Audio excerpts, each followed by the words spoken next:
मेरे प्यारे देशवासियों, नमस्कार। 2023 की यह पहली मन की बात और उसके साथ साथ इस कार्यक्रम का 97वां 97th एपिसोड भी है। आप सभी के साथ एक बार फिर बातचीत करके मुझे बहुत खुशी हो रही है। हर साल जनवरी का महीना काफी इवेंटफुल होता है। इस महीने 14 जनवरी के आसपास उत्तर से दक्षिण तक और पूरब से पश्चिम तक देश भर में त्योहारों की रौनक होती है। इसके बाद देश अपने गणतंत्र उत्सव भी मनाता है। इस बार भी गणतंत्र दिवस समारोह में अनेक पहलुओं की काफी प्रशंसा हो रही है। जैसलमेर से पुलकित ने मुझे लिखा है कि 26 जनवरी की परेड के दौरान कर्तव्य पथ का निर्माण करने वाले श्रमिकों को देखकर बहुत अच्छा लगा। कानपुर से जया ने लिखा है कि उन्हें परेड में शामिल झांकियों में भारतीय संस्कृति के विभिन्न पहलुओं को देखकर आनंद आया। इस परेड में पहली बार हिस्सा लेने वाली विमेन कैमल राइडर्स और सीआरपीएफ की महिला टुकड़ी भी काफी सराहना हो रही है। साथियों, देहरादून के वत्सल जी ने मुझे लिखा है कि 25 जनवरी का मैं हमेशा इंतजार करता हूं, क्योंकि उस दिन पद्म पुरस्कारों की घोषणा होती है और एक प्रकार से 25 तारीख की शाम ही मेरी 26 जनवरी के उमंग को और बढ़ा देती है। जमीनी स्तर पर अपने समर्पण और सेवा भाव से उपलब्धि हासिल करने वालों को पीपल्स पद्म को लेकर भी कई लोगों ने अपनी भावनाएं साझा की है। इस बार पद्म पुरस्कार से सम्मानित होने वालों में जनजातीय समुदाय और जनजातीय जीवन से जुड़े लोगों का अच्छा खासा प्रतिनिधित्व रहा है। जनजातीय जीवन शहरों की भागदौड़ से अलग होता है, उसकी चुनौतियां भी अलग होती हैं। इसके बावजूद जनजातीय समाज अपनी परंपराओं को सहेजने के लिए हमेशा तत्पर रहते हैं। जनजातीय समुदाय से जुड़ी चीजों के संरक्षण और उन पर रिसर्च के प्रयास भी होते हैं। ऐसे ही टोटो, हो, कुई, कुवी और मांडा जैसी जनजातीय भाषाओं पर काम करने वाले कई महानुभावों को पद्म पुरस्कार मिले हैं। यह हम सभी के लिए गर्व की बात है। धानीराम टोटो, जानूम सी सॉय और बी रामकृष्ण रेड्डी जी के नाम अब तो पूरा देश उनसे परिचित हो गया है। सिद्दी, जारवा और ओंगे जैसे आदि जनजाति के साथ काम करने वाले लोगों को भी इस बार सम्मानित किया गया है। जैसे हीराबाई लोबी, रतन चंद्र कार और ईश्वर चंद्र वर्मा जी। जनजातीय समुदाय हमारी धरती, हमारी विरासत का अभिन्न हिस्सा रहे हैं। देश और समाज के विकास में उनका योगदान बहुत महत्वपूर्ण है। उनके लिए काम करने वाले व्यक्तित्वों का सम्मान नई पीढ़ी को भी प्रेरित करेगा। इस वर्ष पद्म पुरस्कारों की गूंज उन इलाकों में भी सुनाई दे रही है जो नक्सल प्रभावित हुआ करते थे। अपने प्रयासों से नक्सल प्रभावित क्षेत्रों में गुमराह युवकों को सही राह दिखाने वालों को पद्म पुरस्कारों से सम्मानित किया गया है। इसके लिए कांकेर में लकड़ी पर नक्काशी करने वाले अजय कुमार मंडावी और गढ़चिरौली के प्रसिद्ध झाड़ीपट्टी रंगभूमि से जुड़े परशुराम कोमाजी खुणे को भी ये सम्मान मिला है। इसी प्रकार नॉर्थ ईस्ट में अपनी संस्कृति के संरक्षण में जुटे राम कुई बांगवे न्यूमे, विक्रम बहादुर जमातिया और कर्मा वांगचू को भी सम्मानित किया गया है। साथियों, इस बार पद्म पुरस्कार से सम्मानित होने वालों में कई ऐसे लोग शामिल हैं जिन्होंने संगीत की दुनिया को समृद्ध किया है। कौन होगा जिसको संगीत पसंद ना हो? हर किसी की संगीत की पसंद अलग अलग हो सकती है, लेकिन संगीत हर किसी के जीवन का हिस्सा होता है। इस बार पद्म पुरस्कार पाने वालों में वो लोग हैं जो संतूर, बमहुम, द्वितारा जैसे हमारे पारंपरिक वाद्य यंत्र की धुन बिखेरने में महारत रखते हैं। गुलाम मोहम्मद जाज, मोआ सुपाऊ, सिंहबोर कुरकालाऊ, मुनि वेंकटप्पा और मंगल कांति राय, ऐसे कितने ही नाम हैं जिनकी चारों तरफ चर्चा हो रही है। साथियों, पद्म पुरस्कार पाने वाले अनेक लोग हमारे बीच के वो साथी हैं जिन्होंने हमेशा देश को सर्वोपरि रखा, राष्ट्र प्रथम के सिद्धांत के लिए अपना जीवन समर्पित कर दिया। वो सेवा भाव से अपने काम में लगे रहे और इसके लिए उन्हें कभी किसी पुरस्कार की आशा नहीं की। वो जिनके लिए काम कर रहे हैं उनके चेहरे का संतोष ही उनके लिए सबसे बड़ा अवार्ड है। ऐसे समर्पित लोगों को सम्मानित करके हम देशवासियों का गौरव बढ़ा है। मैं सभी पद्म पुरस्कार विजेताओं के नाम भले ही यहां नहीं ले पाऊं, लेकिन आपसे मेरा आग्रह जरूर है कि आप पद्म पुरस्कार पाने वाले इन महानुभावों के प्रेरक जीवन के विषय में विस्तार से जानें और औरों को भी बताएं।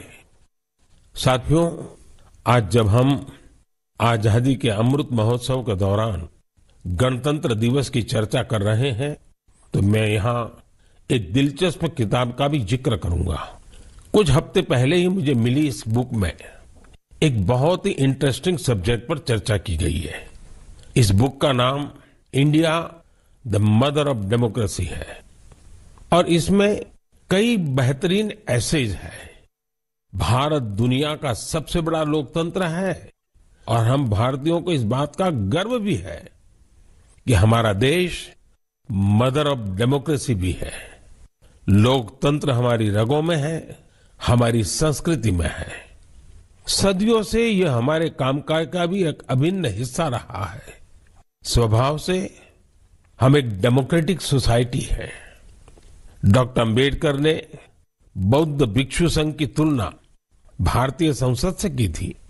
उन्होंने उसे एक ऐसी संस्था बताया था जहां मोशंस, रिजोल्यूशंस, कोरम, वोटिंग और वोटों की गिनती के लिए कई नियम थे। बाबा साहब का मानना था कि भगवान बुद्ध को इसकी प्रेरणा उस समय की राजनीतिक व्यवस्थाओं से मिली होगी। तमिलनाडु में एक छोटा लेकिन चर्चित गांव है उतिर मेरूर। यहां 1100-1200 साल पहले का एक शिलालेख दुनिया भर को अचंभित करता है। यह शिलालेख एक मिनी कॉन्स्टिट्यूशन की तरह है। इसमें विस्तार से बताया गया है कि ग्राम सभा का संचालन कैसे होना चाहिए और उसके सदस्यों के चयन की प्रक्रिया क्या हो।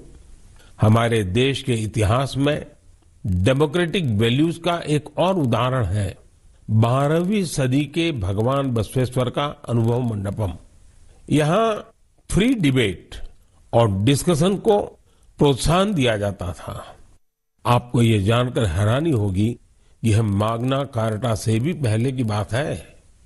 वारंगल के काकीय वंश के राजाओं की गणतांत्रिक परंपराएं भी बहुत प्रसिद्ध थी। भक्ति आंदोलन ने पश्चिमी भारत में लोकतंत्र की संस्कृति को आगे बढ़ाया।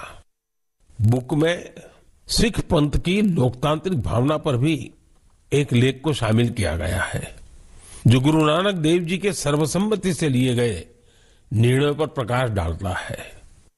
मध्य भारत की उरांव और मुंडा जनजातियों में कम्युनिटी ड्रिवन और कॉन्सेंसस ड्रिवन डिसीजन पर भी इस किताब में अच्छी जानकारी है। आप इस किताब को पढ़ने के बाद महसूस करेंगे कि कैसे देश के हर हिस्से में सदियों से लोकतंत्र की भावना प्रवाहित होती रही है। मदर ऑफ डेमोक्रेसी के रूप में हमें निरंतर इस विषय का गहन चिंतन भी करना चाहिए, चर्चा भी करना चाहिए और दुनिया को अवगत भी कराना चाहिए। इससे देश में लोकतंत्र की भावना और प्रगाढ़ होगी। मेरे प्यारे देशवासियों, अगर मैं आपसे पूछूं कि योग दिवस और हमारे विभिन्न तरह के मोटे अनाजों मिलेट्स में क्या कॉमन है, तो आप सोचेंगे ये भी क्या तुलना हुई। अगर मैं आपसे कहूं कि दोनों में काफी कुछ कॉमन है, तो आप हैरान हो जाएंगे। दरअसल संयुक्त राष्ट्र ने इंटरनेशनल योगा डे और इंटरनेशनल ईयर ऑफ मिलेट्स दोनों का ही निर्णय भारत के प्रस्ताव के बाद लिया है। दूसरी बात ये कि योग भी स्वास्थ्य से जुड़ा है और मिलेट्स भी सेहत में महत्वपूर्ण भूमिका निभाता है। तीसरी बात और महत्वपूर्ण है, दोनों ही अभियानों में जन भागीदारी की वजह से क्रांति आ रही है। जिस तरह लोगों ने व्यापक स्तर पर सक्रिय भागीदारी करके योग और फिटनेस को अपने जीवन का हिस्सा बनाया है, उसी तरह मिलेट्स को भी लोग बड़े पैमाने पर अपना रहे हैं।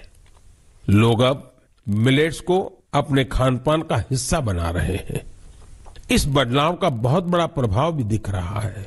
इससे एक तरफ वो छोटे किसान बहुत उत्साहित है जो पारंपरिक रूप से मिलेट्स का उत्पादन करते थे। वो इस बात से बहुत खुश है कि दुनिया अब मिलेट्स का महत्व समझने लगी है। दूसरी तरफ एफपीओ और एंटरप्रेन्योर्स ने मिलेट्स को बाजार तक पहुंचाने और उसे लोगों तक उपलब्ध कराने के प्रयास शुरू कर दिए हैं। आंध्र प्रदेश के नांदयाल जिले के रहने वाले केवी रामा सुब्बा रेड्डी जी ने मिलेट्स के लिए अच्छी खासी सैलरी वाली नौकरी छोड़ दी। मां के हाथों से बने मिलेट्स के पकवानों का स्वाद कुछ ऐसा रचा बसा था कि इन्होंने अपने गांव में बाजरे की प्रोसेसिंग यूनिट ही शुरू कर दी। सुब्बा रेड्डी जी लोगों को बाजरे के फायदे भी बताते हैं और उसे आसानी से उपलब्ध भी कराते हैं। महाराष्ट्र में अलीबाग के पास केनाड गांव की रहने वाली शर्मिला ओसवाल जी पिछले 20 साल से मिलेट्स की पैदावार में यूनिक तरीके से योगदान दे रही है। वो किसानों को स्मार्ट एग्रीकल्चर की ट्रेनिंग दे रही है। उनके प्रयासों से न सिर्फ मिलेट्स की उपज बढ़ी है, बल्कि किसानों की आय में भी वृद्धि हुई है। अगर आपको छत्तीसगढ़ के रायगढ़ जाने का मौका मिले तो यहाँ के मिलेट्स कैफे जरूर जाइएगा। कुछ ही महीने पहले शुरू हुए इस मिलेट्स कैफे में चीला, डोसा, मोमोज, पिज्जा और मंचूरियन जैसे आइटम खूब पॉपुलर हो रहे हैं। मैं आपसे एक और बात पूछूं? आपने एंटरप्रेन्योर शब्द सुना होगा, लेकिन क्या आपने मिलेटप्रेन्योर सुना है क्या? ओडिशा की मिलेटप्रेन्योर्स आजकल खूब सुर्खियों में है। आदिवासी जिले सुंदरगढ़ की करीब 1,500 महिलाओं का self help group Odisha millets mission से जुड़ा हुआ है। यहाँ महिलाएं मिलेट से कुकीज, रसगुल्ला, गुलाब जामुन और केक तक बना रही है। बाजार में इनकी खूब डिमांड होने से महिलाओं की आमदनी भी बढ़ रही है। कर्नाटका के कलबुर्गी में Aland Bhutai millets farmers producer company ने पिछले साल Indian Institute of Millets Research की देखरेख में काम शुरू किया। यहाँ के खाकरा, बिस्कुट और लड्डू लोगों को भा रहे हैं। कर्नाटका के ही बीदर जिले में हुलसूर मिलेट प्रोड्यूसर कंपनी से जुड़ी महिलाएं मिलेट्स की खेती के साथ ही उसका आटा भी तैयार कर रही है। इससे इसकी कमाई भी काफी बढ़ रही है। प्राकृतिक खेती से जुड़े छत्तीसगढ़ के संदीप शर्मा जी के एफपीओ से आज 12 राज्यों के किसान जुड़े हैं। बिलासपुर का यह एफपीओ 8 प्रकार के मिलेट्स का आटा और उसके व्यंजन बना रहा है। साथियों, आज हिंदुस्तान के कोने कोने में G20 की समिट्स लगातार चल रही है और मुझे खुशी है कि देश के हर कोने में जहां भी G20 की समिट हो रही है, मिलेट से बने पौष्टिक और स्वादिष्ट व्यंजन उसमें शामिल होते हैं। यहाँ बाजार से बनी खिचड़ी, पोहा, खीर और रोटी के साथ ही रागी से बने पायसम, पूड़ी और डोसा जैसे व्यंजन भी परोसे जाते हैं। G20 के सभी वेन्यूज पर मिलेट एग्जीबिशन में मिलेट से बनी हेल्थ ड्रिंक, सीरियल्स और नूडल्स को शोकेस किया गया। दुनिया भर में इंडियन मिशंस भी इनकी लोकप्रियता बढ़ाने के लिए भरपूर प्रयास कर रहे हैं। आप कल्पना कर सकते हैं कि देश का ये प्रयास और दुनिया में बढ़ने वाली मिलेट्स की डिमांड हमारे छोटे किसानों को कितनी ताकत देने वाली है। मुझे देखकर भी अच्छा लगता है कि आज जितने तरह की नई नई चीजें मिलेट से बनने लगी हैं, वो युवा पीढ़ी को भी उतनी ही पसंद आ रही है। इंटरनेशनल ईयर ऑफ मिलेट्स की ऐसी शानदार शुरुआत के लिए और उसको लगातार आगे बढ़ाने के लिए मैं मन की बात के श्रोताओं को भी बधाई देता हूं। मेरे प्यारे देशवासियों, जब आपसे कोई टूरिस्ट हब गोवा की बात करता है तो आपके मन में क्या ख्याल आता है? स्वाभाविक है, गोवा का नाम आते ही सबसे पहले यहाँ की खूबसूरत कोस्टलाइन, बीचेस और पसंदीदा खान पान की बातें ध्यान में आने लगती हैं। लेकिन गोवा में इस महीने कुछ ऐसा हुआ जो बहुत सुर्खियों में है। आज मन की बात में मैं इसे आप सबके साथ साझा करना चाहता हूं। गोवा में हुआ ये इवेंट है पर्पल फेस्ट। इस फेस्ट को 6 से 8 जनवरी तक पणजी में आयोजित किया गया। दिव्यांग जनों के कल्याण को लेकर यह अपने आप में एक अनूठा प्रयास था।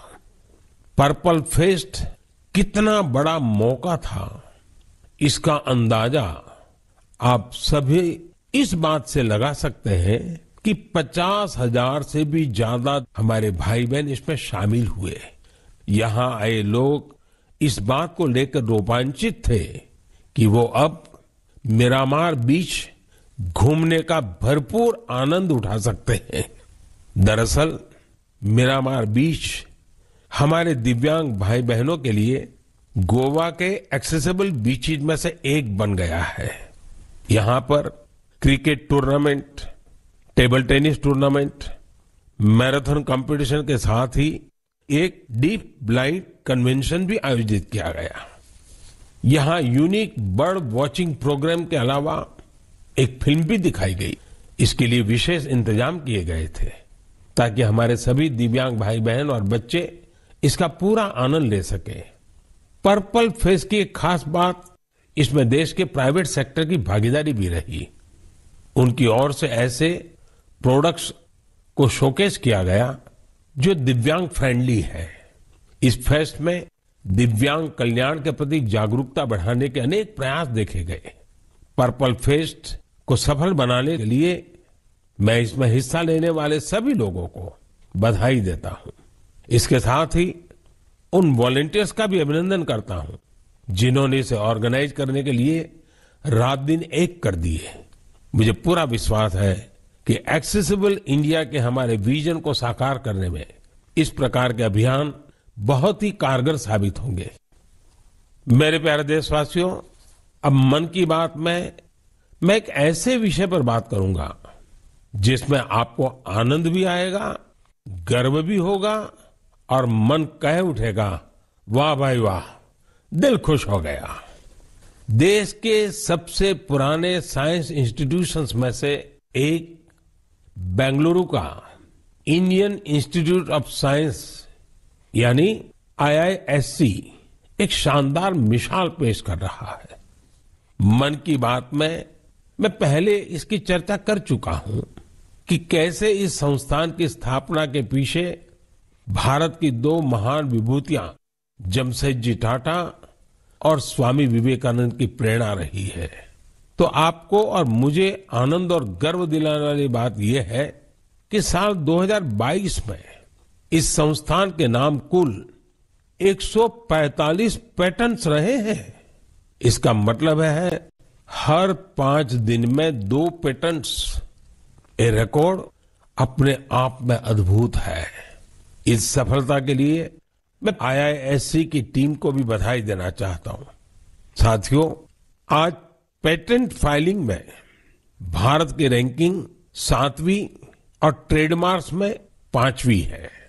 सिर्फ पेटेंट्स की बात करें तो पिछले 5 वर्षों में इसमें करीब 50% की वृद्धि हुई है। ग्लोबल इनोवेशन इंडेक्स में भी भारत की रैंकिंग में जबरदस्त सुधार हुआ है और अब वो 40वें पर आ पहुंची है, जबकि 2015 में भारत ग्लोबल इनोवेशन इंडेक्स में 80 नंबर के भी पीछे था। एक और दिलचस्प बात मैं आपको बताना चाहता हूं। भारत में पिछले 11 वर्षों में पहली बार डोमेस्टिक पेटेंट फाइलिंग की संख्या फॉरेन फाइलिंग से अधिक देखी गई है। ये भारत के बढ़ते हुए वैज्ञानिक सामर्थ्य को भी दिखाता है। साथियों, हम सभी जानते हैं कि 21वीं सदी की ग्लोबल इकोनॉमी में नॉलेज ही सर्वोपरि है। मुझे विश्वास है कि भारत के टेकेड का सपना हमारे इनोवेटर्स और उनके पेटेंट्स के दम पर जरूर पूरा होगा। इससे हम सभी अपने ही देश में तैयार वर्ल्ड क्लास टेक्नोलॉजी और प्रोडक्ट का भरपूर लाभ ले सकेंगे। मेरे प्यारे देशवासियों, नमो ऐप पर मैंने तेलंगाना के इंजीनियर विजय जी की एक पोस्ट देखी। इसमें विजय जी ने ई वेस्ट के बारे में लिखा है। विजय जी का आग्रह है कि मैं मन की बात में इस पर चर्चा करूं। इस कार्यक्रम में पहले भी हमने वेस्ट टू वेल्थ यानी कचरे से कंचन के बारे में बातें की है, लेकिन आइए आज इसी से जुड़ी ई वेस्ट की चर्चा करते हैं। साथियों, आज हर घर में मोबाइल फोन, लैपटॉप, टैबलेट जैसी डिवाइसेस आम हो चली है। देश भर में इनकी संख्या बिलियंस में होगी। आज के लेटेस्ट डिवाइस भविष्य के ई वेस्ट भी होते हैं। जब भी कोई नई डिवाइस खरीदता है या फिर अपनी पुरानी डिवाइस को बदलता है तो यह ध्यान रखना जरूरी हो जाता है कि उसे सही तरीके से डिस्कार्ड किया जाता है या नहीं। अगर ई वेस्ट को ठीक से डिस्पोज नहीं किया गया तो यह हमारे पर्यावरण को भी नुकसान पहुंचा सकता है। लेकिन अगर सावधानी पूर्वक ऐसा किया जाता है तो ये रिसाइकल और रीयूज की सर्कुलर इकोनॉमी की बहुत बड़ी ताकत बन सकता है। संयुक्त राष्ट्र की एक रिपोर्ट में बताया गया था कि हर साल 50 मिलियन टन ई वेस्ट फेंका जा रहा है। आप अंदाजा लगा सकते हैं कि कितना होता है।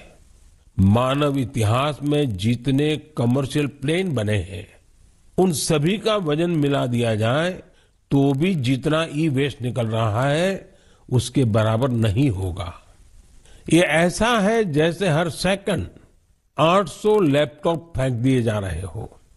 आप जानकर चौंक जाएंगे कि अलग अलग प्रोसेस के जरिए इस ई वेस्ट से करीब 17 प्रकार के प्रेशियस मेटल्स निकाले जा सकते हैं। इसमें गोल्ड, सिल्वर, कॉपर और निकल शामिल है।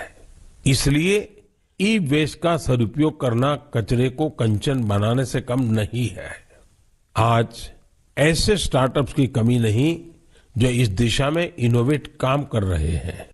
आज करीब 500 ई वेस्ट रिसाइकलर्स इस क्षेत्र से जुड़े हैं और बहुत सारे नए उद्यमियों को भी इससे जोड़ा जा रहा है।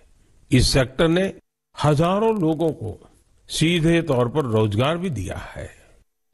बेंगलुरु की ई परिसरा ऐसे ही एक प्रयास में जुटी है। इसने प्रिंटेड सर्किट बोर्ड्स की कीमती धातुओं को अलग करके ही स्वदेशी टेक्नोलॉजी विकसित की है। इसी तरह मुंबई में काम कर रही इकोरिको ने मोबाइल ऐप से ई वेस्ट को कलेक्ट करने का सिस्टम तैयार किया है। उत्तराखंड के रुड़की की एटेरो रिसाइकलिंग ने तो इस क्षेत्र में दुनिया भर में कई पेटेंट्स हासिल किए हैं। इसने भी खुद की ई वेस्ट रिसाइकल टेक्नोलॉजी तैयार कर काफी नाम कमाया है। भोपाल में मोबाइल ऐप और वेबसाइट कबाड़ीवाला के जरिए टनों ई वेस्ट एकत्र किया जा रहा है। इस तरह के कई उदाहरण हैं। ये सभी भारत को ग्लोबल रिसाइकलिंग हब बनाने में मदद कर रहे हैं। लेकिन ऐसे इनिशिएटिव की सफलता के लिए एक जरूरी शर्त भी है।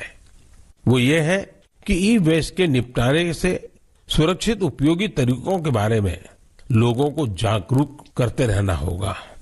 ई वेस्ट के क्षेत्र में काम करने वाले बताते हैं कि अभी हर साल सिर्फ 15-17% ई वेस्ट को ही रिसाइकल किया जा रहा है। मेरे प्यारे देशवासियों, आज पूरी दुनिया में क्लाइमेट चेंज और बायोडायवर्सिटी के संरक्षण की बहुत चर्चा होती है।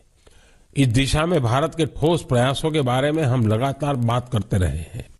भारत ने अपने वेटलैंड्स के लिए जो काम किया है वो जानकर आपको भी बहुत अच्छा लगेगा। कुछ श्रोता सोच रहे होंगे कि वेटलैंड्स क्या होता है। वेटलैंड साइट्स यानी वो स्थान जहां दलदली मिट्टी जैसी जमीन पर साल भर पानी जमा रहता है।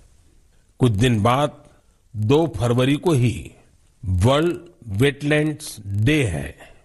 हमारी धरती के अस्तित्व के लिए वेटलैंड्स बहुत जरूरी है, क्योंकि इन पर कई सारे पक्षी, जीव, जंतु निर्भर करते हैं। ये बायोडायवर्सिटी को समृद्ध करने के साथ फ्लड कंट्रोल और ग्राउंड वाटर रिचार्ज को भी सुनिश्चित करते हैं। आप में से बहुत लोग जानते होंगे रामसर साइट्स ऐसे वेटलैंड्स होते हैं जो इंटरनेशनल इंपॉर्टेंस के हैं। वेटलैंड्स भले ही किसी देश में हो, लेकिन उन्हें अनेक मापदंडों को पूरा करना होता है, तब जाकर उन्हें रामसर साइट्स घोषित किया जाता है। रामसर साइट्स में 20,000 या उससे अधिक वाटर बर्ड्स होने चाहिए। स्थानीय मछली की प्रजातियों का बड़ी संख्या में होना जरूरी है। आजादी के 75 साल पर अमृत महोत्सव के दौरान रामसर साइट से जुड़ी एक अच्छी जानकारी भी मैं आपके साथ शेयर करना चाहता हूं। हमारे देश में अब रामसर साइट्स की कुल संख्या 75 हो गई है, जबकि 2014 के पहले देश में सिर्फ 26 रामसर साइट्स थी। इसके लिए स्थानीय समुदाय बधाई के पात्र हैं, जिन्होंने इस बायोडायवर्सिटी को संजो कर रखा है। यह प्रकृति के साथ सद्भाव पूर्वक रहने की हमारी सदियों पुरानी संस्कृति और परंपरा का भी सम्मान है। भारत के ये वेटलैंड्स हमारी प्राकृतिक सामर्थ्य का भी उदाहरण है। ओडिशा की चिल्का झील को 40 से अधिक वाटर बर्ड स्पीशीज को आश्रय देने के लिए जाना जाता है। कैबुल लमजाम लोकटाक को स्वैम्प डियर का एकमात्र नेचुरल हैबिटेट माना जाता है। तमिलनाडु के वेर्थांगल को 2022 में रामसर साइट घोषित किया गया। यहाँ की बर्ड पॉपुलेशन को संरक्षित करने का पूरा श्रेय आसपास के किसानों को जाता है। कश्मीर में पंजाथ नाग समुदाय एनुअल फ्रूट ब्लॉसम फेस्टिवल के दौरान एक दिन को विशेष तौर पर गांव के झरने की साफ सफाई में लगाता है। वर्ल्ड रामसर साइट में अधिकतर यूनिक कल्चरल हेरिटेज भी है। मणिपुर का लोकटाक और पवित्र झील रेणुका से वहां की संस्कृतियों का गहरा जुड़ाव रहा है। इसी प्रकार संभार का नाता मां दुर्गा के अवतार शाकंभरी देवी से भी है। भारत में वेटलैंड्स का ये विस्तार उन लोगों की वजह से संभव हो पा रहा है जो रामसर साइट्स के आसपास रहते हैं। मैं ऐसे सभी लोगों की बहुत सराहना करता हूं। मन की बात के श्रोताओं की तरफ से उन्हें शुभकामनाएं देता हूं। मेरे प्यारे देशवासियों, इस बार हमारे देश में खासकर उत्तर भारत में खूब कड़ाके की सर्दी पड़ी। इस सर्दी में लोगों ने पहाड़ों पर बर्फबारी का मजा भी खूब लिया। जम्मू कश्मीर से कुछ ऐसी तस्वीरें आई जिन्होंने पूरे देश का मन मोह लिया। सोशल मीडिया पर तो पूरी दुनिया के लोग इन तस्वीरों को पसंद कर रहे हैं। बर्फबारी की वजह से हमारी कश्मीर घाटी हर साल की तरह इस बार भी बहुत खूबसूरत हो गई है। बनिहाल से बड़गाम जाने वाली ट्रेन की वीडियो को भी लोग खासकर पसंद कर रहे हैं। खूबसूरत बर्फबारी, चारों ओर सफेद चादर सी बर्फ। लोग कह रहे हैं कि यह दृश्य परिलोक की कथाओं सा लग रहा है। कई लोग कह रहे हैं कि ये किसी विदेश की नहीं बल्कि अपने ही देश में कश्मीर की तस्वीरें हैं। एक सोशल मीडिया यूजर ने लिखा है कि स्वर्ग इससे ज्यादा खूबसूरत और क्या होगा। ये बात बिल्कुल सही है, तभी तो कश्मीर को धरती का स्वर्ग कहा जाता है। आप भी इन तस्वीरों को देखकर कश्मीर के शहर जाने का जरूर सोच रहे होंगे। मैं चाहूंगा आप खुद भी जाइए और अपने साथियों को भी ले जाइए। कश्मीर में बर्फ से ढके पहाड़, प्राकृतिक सौंदर्य के साथ साथ और भी बहुत कुछ देखने जानने के लिए है। जैसे कि कश्मीर के सैयदाबाद में विंटर गेम्स आयोजित किए गए। इन गेम की थीम थी स्नो क्रिकेट। आप सोच रहे होंगे कि स्नो क्रिकेट तो ज्यादा ही रोमांचक खेल होगा। आप बिल्कुल सही सोच रहे हैं। कश्मीरी युवा बर्फ के बीच क्रिकेट को और भी अद्भुत बना देते हैं। इसके जरिए कश्मीर में ऐसे युवा खिलाड़ियों की तलाश भी होती है जो आगे चलकर टीम इंडिया के तौर पर खेलेंगे। ये भी एक तरह से खेलो इंडिया मूवमेंट का ही विस्तार है। कश्मीर में युवाओं में खेलों को लेकर बहुत उत्साह बढ़ रहा है। आने वाले समय में इनमें से कई युवा देश के लिए मेडल जीतेंगे, तिरंगा लहराएंगे। मेरा आपको सुझाव होगा कि अगली बार जब आप कश्मीर की यात्रा प्लान करें तो इन तरह के आयोजनों को देखने के लिए भी समय निकालें। ये अनुभव आपकी यात्रा को और भी यादगार बना देंगे। मेरे प्यारे देशवासियों, गणतंत्र को मजबूत करने के हमारे प्रयास निरंतर चलते रहने चाहिए। गणतंत्र मजबूत होता है जनभागीदारी से, सबका प्रयास से, देश के प्रति अपने अपने कर्तव्यों को निभाने से। और मुझे संतोष है कि हमारा मन की बात ऐसे कर्तव्यनिष्ठ सेनानियों की बुलंद आवाज है। अगली बार फिर से मुलाकात होगी ऐसे कर्तव्यनिष्ठ लोगों की दिलचस्प और प्रेरक गाथाओं के साथ। बहुत बहुत धन्यवाद। नरेंद्र मोदी को सुन रहे थे आप मन की बात करते हुए। 97वीं बार मन की बात किया है प्रधानमंत्री ने। कहते हैं पद्म पुरस्कार पाने वालों के जीवन को जानें, हमारी संस्कृति और रगों में है लोकतंत्र। प्रधानमंत्री नरेंद्र मोदी का ये कहना है मन की बात में। राष्ट्र प्रथम के लिए काम करने वालों को सम्मान, जनजातीय समुदाय देश का अभिनंदन।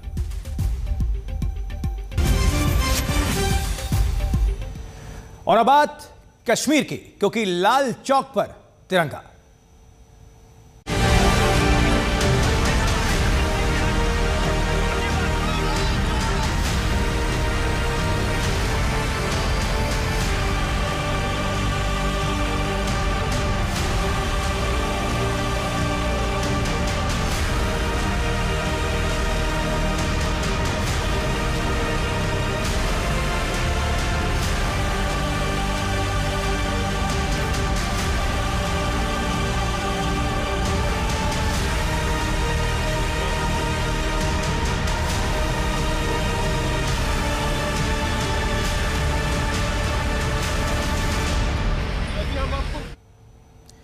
तो अब से थोड़ी देर के बाद श्रीनगर के लाल चौक पर राहुल गांधी की मौजूदगी और लाल चौक पर ही तिरंगा फहराने का कार्यक्रम है। कांग्रेस की भारत जोड़ो यात्रा की बात कर लें तो कल समापन समारोह है। इसके पहले तमाम जो नेता हैं वो वहां पर पहुंच रहे हैं और हम आप सभी दर्शकों को लिए चलते हैं सीधा जम्मू कश्मीर लाल चौक, क्योंकि चित्रा त्रिपाठी हमारी सहयोगी वहां पर मौजूद हैं और सुबह से जानकारी और अपडेट आप सभी को साझा कर रही है। चित्रा, कितना माहौल, क्या कुछ